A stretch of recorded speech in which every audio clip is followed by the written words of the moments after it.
Hello, hello, and welcome to Empower Hour. We are so happy to have you here today with us at our Solano branch. We are thrilled to have a wonderful speaker with us today.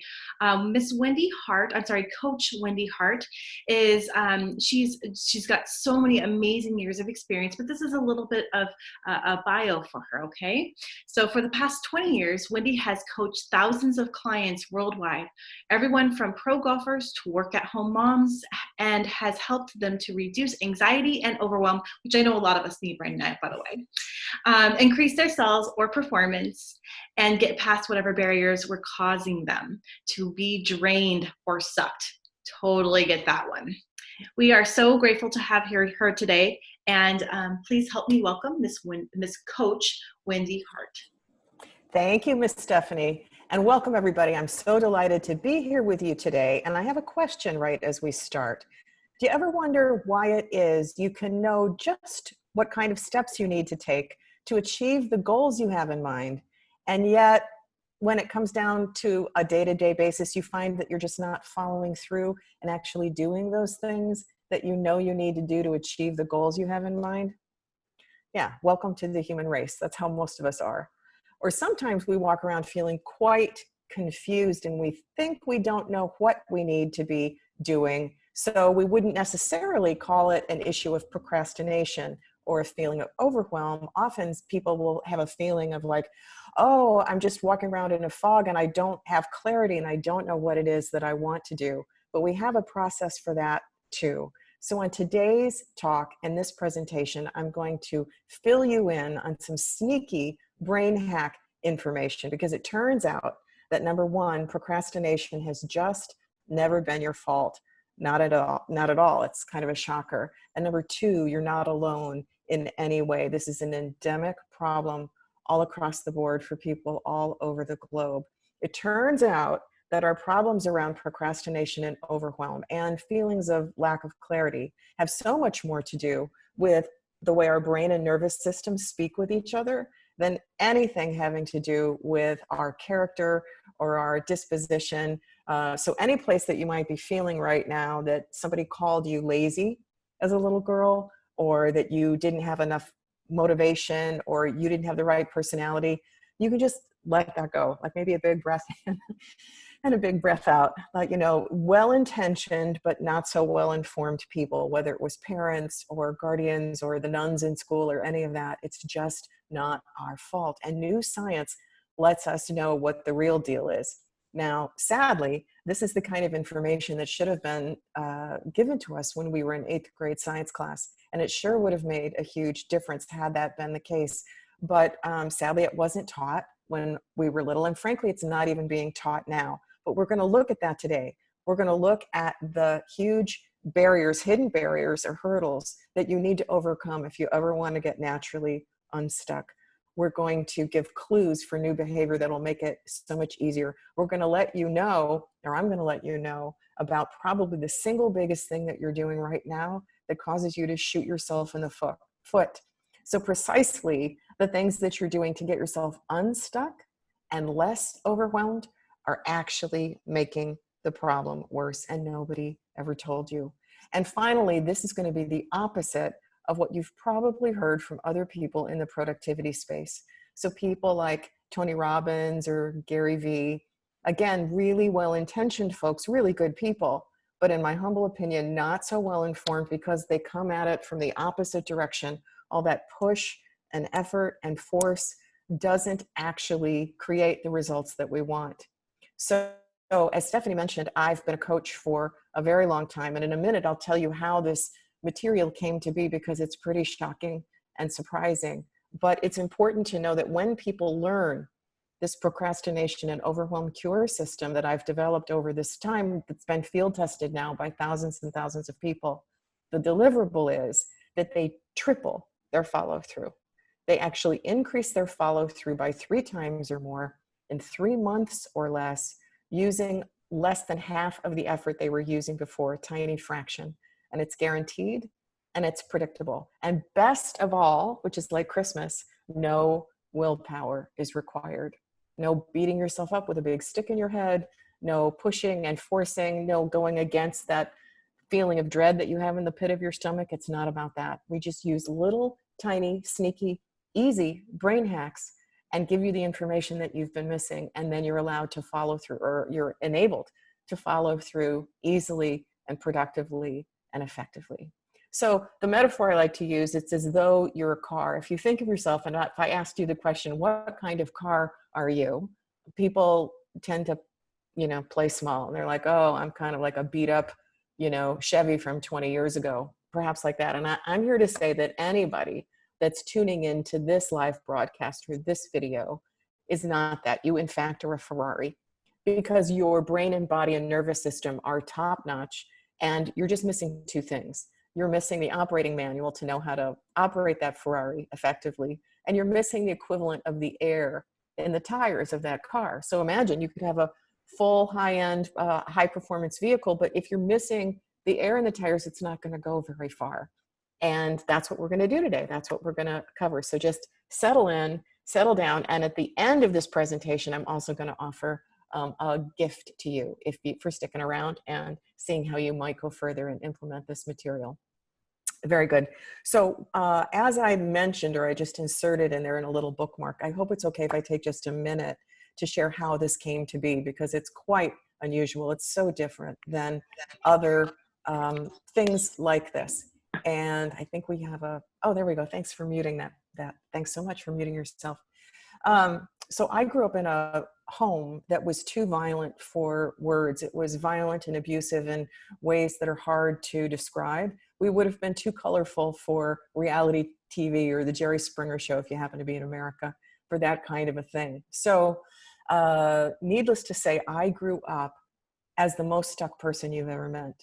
And I had to use this on myself in order to get unstuck. So I had self-esteem lower than dirt, unremitting shame, panic attacks like you can't imagine. I stayed home for many, many years with the covers over my head at night. I couldn't go out in the dark, right after dark. Everything I tried to do, I was profoundly stuck. However, thankfully, I came into this life with a lot of drive and natural abilities as a teacher. And I had an incredible amount of curiosity. And I thought, when I was really young, if I ever figure out how to get out of here alive and grow up, I'm going to determine, or I'm going to discover what allows people to thrive and be happy. And I'm going to share it with everybody that will listen. So I went on quite a quest for many, many years. And while other kids in college, I got a scholarship to college, thankfully. That's how I was able to do college. And while other kids were out at parties, I was in the library reading psych abstracts, trying to figure out what my nightmares and flashbacks were about. And I studied everything you can think of. I looked under every rock trying to just heal myself. So I studied chemistry and, brain chemistry and neuroscience and hypnosis and psychology, of course, had a lot of good therapy, and too many courses of personal development to count. So basically I looked everywhere, and the funniest thing happened. Nothing whole cloth worked, like nothing whole cloth worked. There were lots of good things, but little bits of things did work. Little counterintuitive maybe things worked. And so I found out I was a pretty good cherry picker. And I would take a little bit of this that was actionable and a little bit of that worked and put them together in the new recipe. And that's how we ended up with the procrastination and overwhelm cure, which could equally be called the great reducer of anxiety or de-stressor, because it all works in the same way with your brain and nervous system. But back in the day, now I have a great life, right? I get to speak, and I've spoken all over the world, and I serve clients on 6 continents, and I have a book this thick of notes from people saying how much this changed their life. And it's very, very, very humbling. But it sure wasn't always that way, because as I was digging out of that, I was broke beyond comprehension, nearly homeless, really, really struggling for a very long time. And I started as a singer. I never wanted to be a coach. And I ended up coaching 300 singers on stage fright, so it worked for that. And then coaching golfers on their mental game. And I had a guy break a 35-year record in the PGA. He got the lowest score in relation to par of anybody since in 29 years, something like a very long time. I think I got that number wrong. I think it was even more. With 5 phone calls with this science. And eventually I got a contract with 2,000 ladies who were home-based businesswomen, and that was my favorite. And that's how the name Procrastination Cured came to be, because they found that they knew what they needed to do to grow their business, but they just couldn't follow through. So hence, this is where we've landed. And that brings you up to speed, I think, to hear about this recipe, which is very simple, and it's like a lifestyle. It's not like ticking things off a box and you graduate, but it's easy to implement. It's easy to put into your life. And people find that when they get the whole ball of wax, they're able to feel a difference inside a day. It's kind of wild. So let's start with the information you should have learned in your 8th grade science class that will make all the difference. So right now, please call up a picture of your brain in your mind's eye. That's right. You're probably picturing like one big gray squiggly thing, right? In fact, that's not the case. It's not that. It's actually 3 smaller brains stacked on top of each other. And as we said, it's the way that those brains and your nervous system speak with each other gets us into such trouble. So the one on the bottom is your brainstem. That's the oldest and the most primitive. And it goes all the way back to caveman days, of course. And it's a beautiful design. That brain is what runs all of our autonomic systems. So things like keeping your heart beating without you having to think about it, and the breath coming in and out of your lungs without you having to think about it. We're really lucky we have this. However, the bottom brain is very primitive, and it translates every bit of information that comes its way into one of only 4 things. That's either something to eat, something to fight with, something to run away and hide from, or something to have sex with. That's all it knows. So the scientists call this the 4 F's: food, fight, flight, and fooling around. And that's how everything gets translated. Now the next brain above that is your middle brain, or your limbic system. And that one is the seat of our emotions. And it's got only 2 languages, so it's also primitive, and it translates everything into either painful, this is painful, we've got to run away and hide from it right now, or pleasure, I've got to get it right away, I have to have that, yummy, yummy, right? So either pain or pleasure. Also in your middle brain, there's a little system, you've probably heard of this, you have an alarm that goes also all the way back to caveman days, shaped like 2 little almonds, and it's called your amygdala. Now, you probably know that word. There's no need to remember the word or know how to spell the word, but it's really operative that you know that there's an alarm deep in your middle brain that's actually running the show. Now, we think, being modern day, 21st century rational people, that shouldn't matter very much, because we identify with our top brain, our prefrontal cortex, which I affectionately call our thinking brain. And that's the one that's logical and rational, and we tend to think of it as where our personality is based. This is the one that lets you have good conversations with people, understand things, and it works like a dream. But it's pretty much kind of afterbody compared to what's been in our system throughout the history of our evolution. So here's the important piece you need to know that nobody ever told us, and we should have learned in 8th grade. All incoming information, and I mean all of it, everything we see, hear, smell, taste, touch, comes through and is filtered through those bottom brains and your alarm first, 100% of the time, before it ever gets to your top brain, before it ever gets to a place where anything's logical or rational or something you could consider. So our personality side is kind of kicked out of the equation altogether.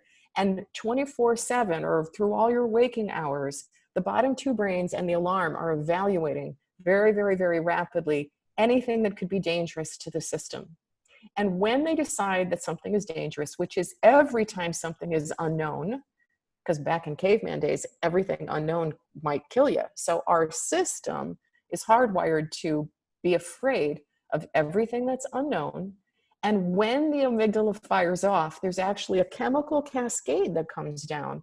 And you're not going to believe this. You need to hold on your hat for this. Every time your amygdala fires, there are fully 1,400 chemical reactions that happen and 30 separate hormonal responses. Wild. And they happen in an instant. It's just as though you put your hand on the hot stove and you don't have to think about it. You just yank it back right away. That's how fast these chemical cascades are occurring. And what happens when there's a chemical cascade? You don't even know why, but suddenly you've got a bowling ball feeling of dread in the pit of your stomach about doing some project or task that you don't know, you don't want to do, and you don't know why you don't want to do it, or a tension headache, or a feeling of, your shoulders, the weight of the world being on your shoulders. These are physical responses to that chemical cascade, because someplace in your system, your bottom two brains and alarm have linked this to danger. Now, right here, your top brain is probably thinking, well, that's stupid. Like, I've got plenty of things that I know aren't dangerous. They shouldn't bother me in any way, and I shouldn't be procrastinating on them. But I'm here to tell you, logic isn't your friend right here. And you can know full stop anything that you're putting off, anything you're dreading doing, anything you're stalling doing, anything you have apprehension about doing, or you're just avoiding doing, it means that your alarm and your bottom two brains have linked it to danger. So this is why the first hurdle order of the day, this is why things like willpower don't actually work very well. Because if you think about it, which brain is willpower connected to? It's actually connected to your top brain. Your top brain is in charge of force and effort and deciding about something and pushing through. But when the alarm has been kicked, the tripwire has gone off, the bottom two brains effectively lock your top brain in jail temporarily. What happens is the blood leaves that part of your brain and it goes to other parts of your body so that you could run really fast and get out of Dodge. So if you think back to caveman days, when the caveman was out walking around, he was doing just fine. And then the moment he perceived a saber-toothed tiger running after him, the blood left his top brain. It went to other parts of his body so that he could run really fast. He didn't have to look and say, big tiger, big teeth, might hurt me. It's out of there, it's gone.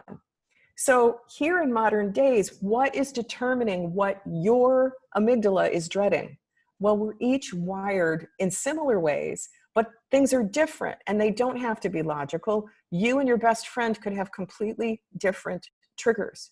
So when you walk past, for example, a big pile of laundry in the laundry room and you look at it, and every time you see it, you feel a little sick inside, or you feel, you judge yourself like, I'm really a bad mom, or I really should have gotten to that. These are all indications that there's danger linked to that, which I know sounds quite funny, but our triggers have to do with how we were raised. And a lot of them are pre-verbal that they were put in. And a lot of them have to do with what your mom was tense around. And then we adopt it in part through mirror neurons, which is another piece that's happening right now that's very up in our face. What with COVID happening and all the overwhelm, we're actually in training very largely to the emotions and thoughts and worries of other people via mirror neurons, which is another later day knowing that comes out of neuroscience and has to do with the way our brain and nervous system speak with each other.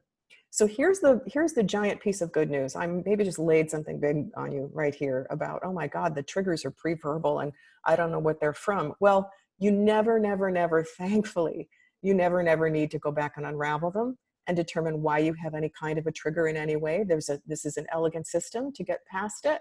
So you don't have to know with your top brain why they got installed. And you don't have to wonder, why can let's say you've got a home-based business and your upline is able to use willpower and do really, really well, and you just never can do it. Well, that's not your fault. They have a tiny bit of a brain difference, just like I would assert people like Tony Robbins and Gary Vee, but they're very much in the minority. And when you're trying to harness willpower, which is locked in jail with your top brain, when your alarm has gone off, you don't have access to it anyway. So all we really have access to are judgment chemicals. We then make meaning out of that. Like, I'm a loser, I feel bad about myself, I'm a terrible person, I must be lacking character or drive. It's not true, that's a fallacy. But that second set of chemicals actually grooves in the losing patterns that we don't want to have.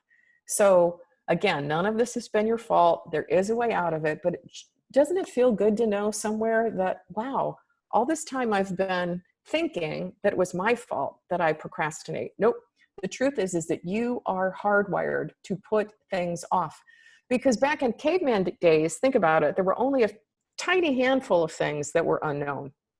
There were some big animals that could eat you for lunch. There were some plants that if you ate them could poison the whole tribe. And there were some weather events that could wipe everybody out.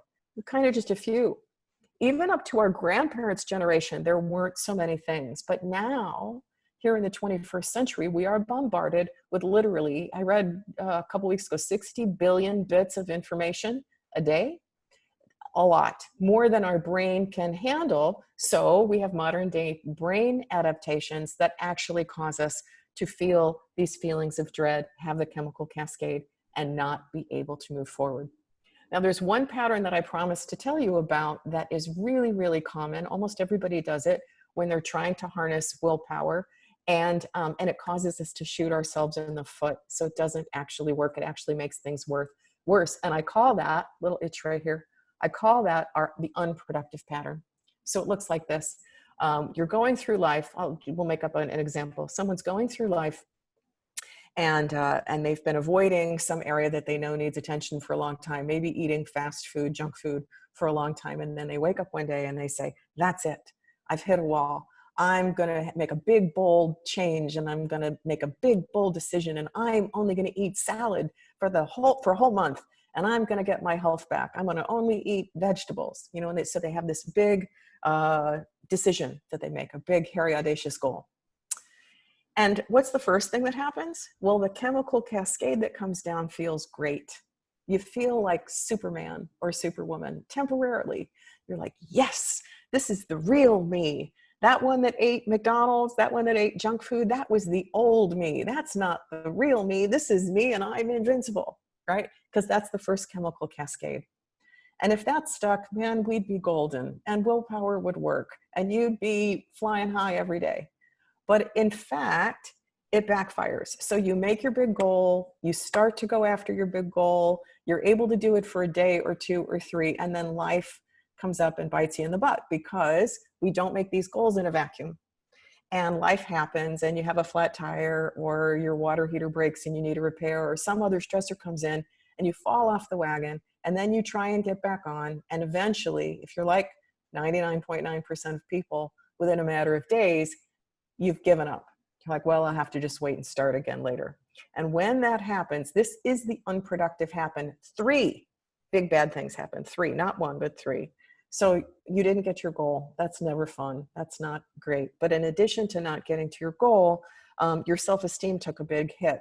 So now it'll be harder to start next time because you end up net feeling worse about yourself. And remember, these judgment chemicals cement in everything you don't want to have happening. So they're moving you in a negative momentum place. But the third one's the big whammy, because you've now grooved into your neural net or deepened into your neural net a real unconscious pattern of losing. And what that means is that your unconscious, whether you call this your subconscious mind or your unconscious mind or other than conscious mind, we're talking about the big underground resourceful part of you that's either always in your corner or not in your corner based on the patterns and programming that you've put in place. It's not able to mobilize the resources for you when you over and over and over again repeat this pattern of losing. Totally innocently. You never knew it was happening. But what your unconscious says, after we've repeated this a few times, is that you start your big, hairy, audacious goal, and it's like, why bother? She always quits it within 48 hours. Why mobilize anything? And so nothing gets in your corner to help you. But when you can reverse this pattern and not do the unproductive pattern and learn instead how to get underneath the tripwire of that alarm in your brain so that you can get into easy action without using willpower and use all those chemicals, for your own benefit rather than shooting yourself in the foot, the world starts to become your oyster. So I'm going to explain in a second how you can go about doing that. I'm just checking what I wanted to tell you. Oh, this is very important. Right about here too. This will explain a lot, because when I'm doing public speaking and I share this part, sometimes people look at me like, is that really how that works? What, are we sure? So this will make it very, very clear. Have you ever been out in some social situation, maybe at a party, like right now, think office Christmas party or whatever, some social situation, and you were feeling great. You were looking good. You had a hot little outfit on. You were, you just felt great. You were on top of your game and not hiding, right? And then some jerk came up and surprised you with a rude or cutting remark. Has this ever happened to you? You were feeling amazing. You were having all the good chemicals come down. You were confident. You weren't shy. You weren't hiding. And then they surprised you. And in that moment, without all of a sudden, your head went blank and probably your jaw dropped, like, and you didn't know what to say to him. You just felt crappy and off and like you needed to get away. And so you did. You probably did. You left the room and you went outside and got fresh air, or you went home and you got into bed eventually.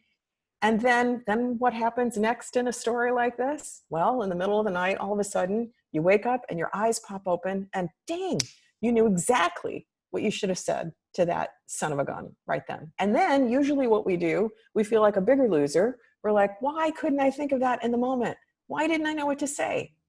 Because your top brain was in jail.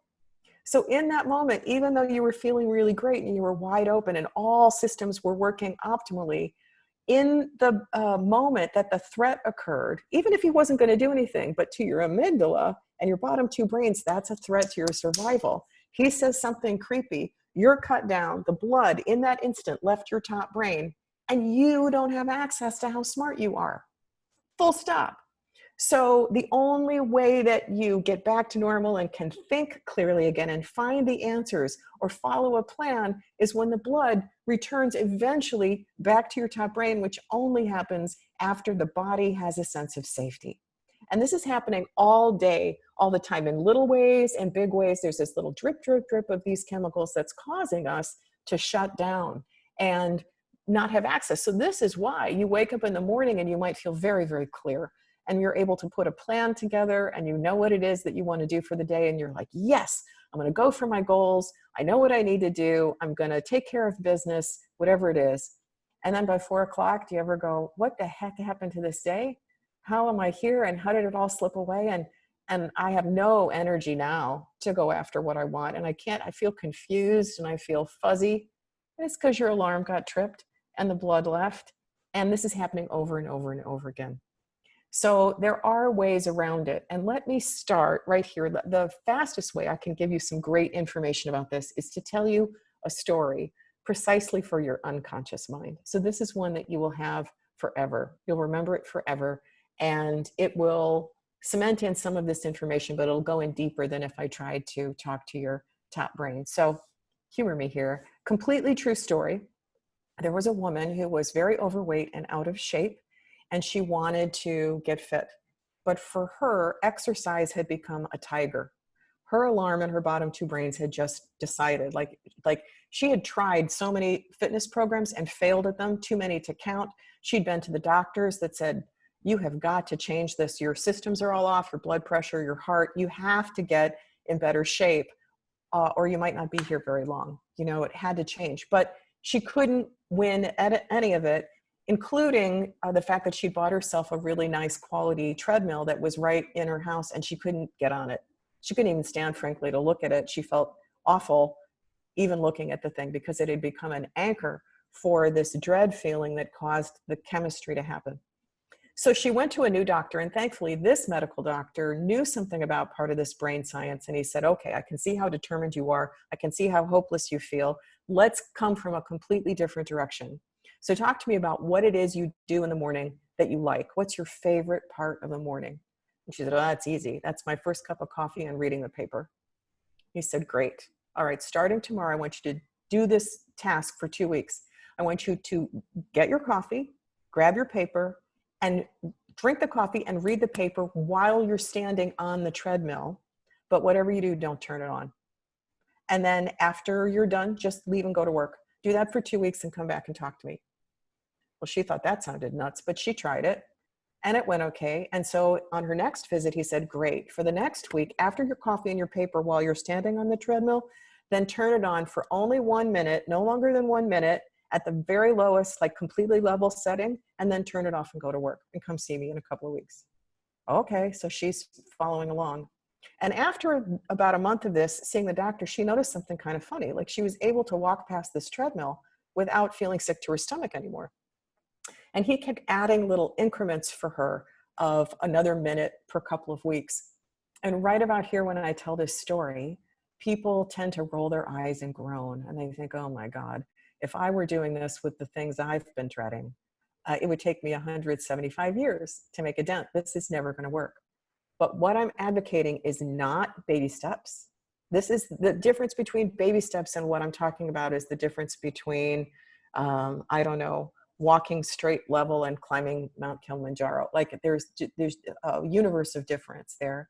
And it's also not aversion therapy where you're trying to put your nose in something that you hate until you get over it. It's neither of those things. It's a way to retrain and reset the alarm in our middle brain that you cannot access no matter how much you think about it. But through these little actions, something magic happened.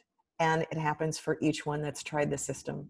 And all of a sudden, not very long thereafter, the amygdala got the picture. It was like, oh, no danger connected to this. So no more 1,400 chemical reactions, no more 30 hormonal responses. And all of a sudden, boom, that woman went from, barely able to go on the lowest setting for a couple minutes to jogging a mile a day. Jogging a mile a day. And she continued, she never stopped. And she got fit and she got healthy.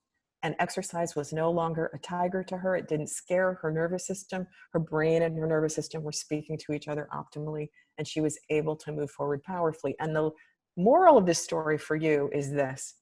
She did not need a personality transplant in order to succeed in this way, because people looking at her for all those years beforehand would judge her. They'd look at her and she was very out of shape and she didn't have much energy and she was moving slowly, and they would say, oh, she must not care.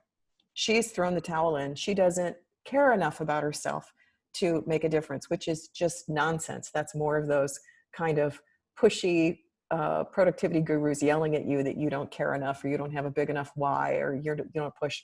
Personally, I think that's all nonsense. She had everything she needed inside, all of her natural drive, motivation, everything she needed. She was just missing the operating manual. And as soon as she got it and she was able to retrain the alarm and actually sneak in under the tripwire of that alarm, her behavior completely changed and she had everything she needed. And so do you.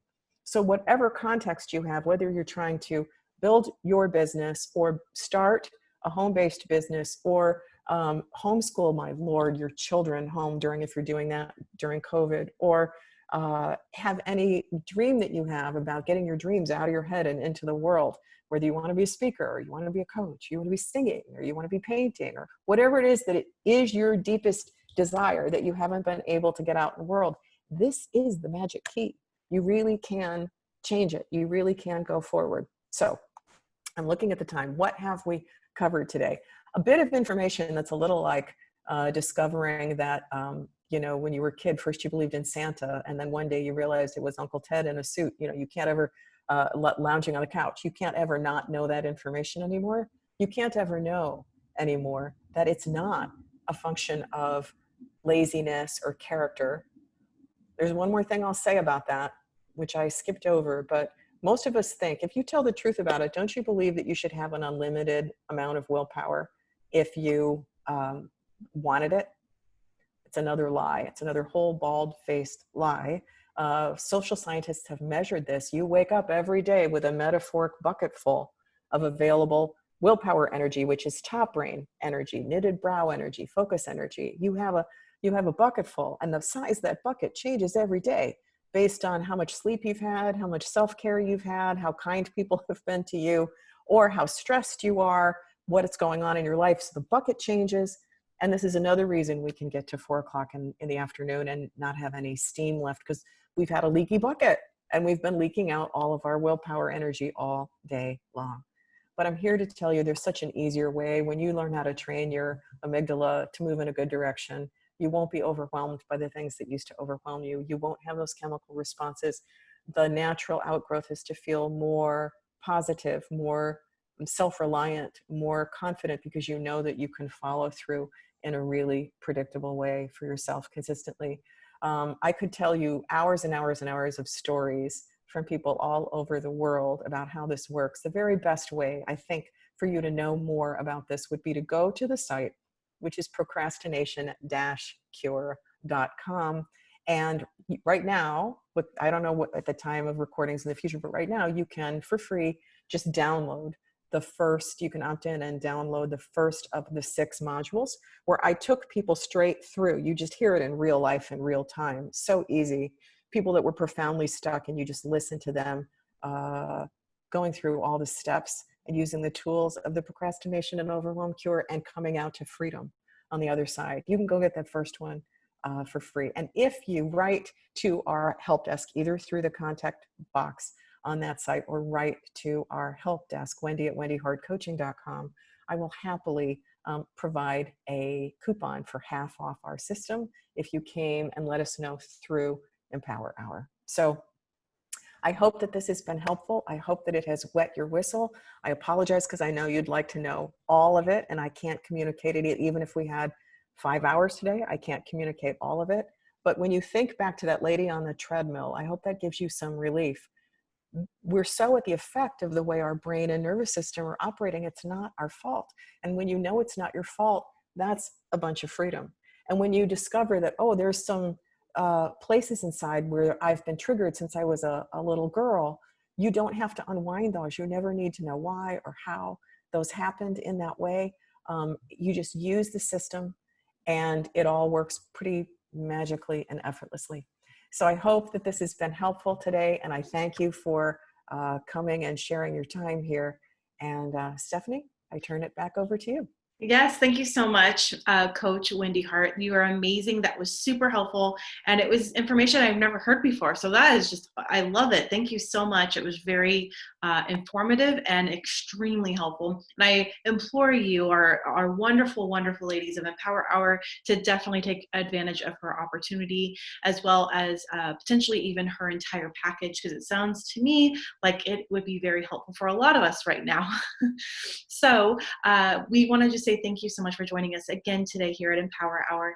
And I wanted to remind everybody that we do have our homeless outreach on November 17th from 10 a.m. to 2 p.m.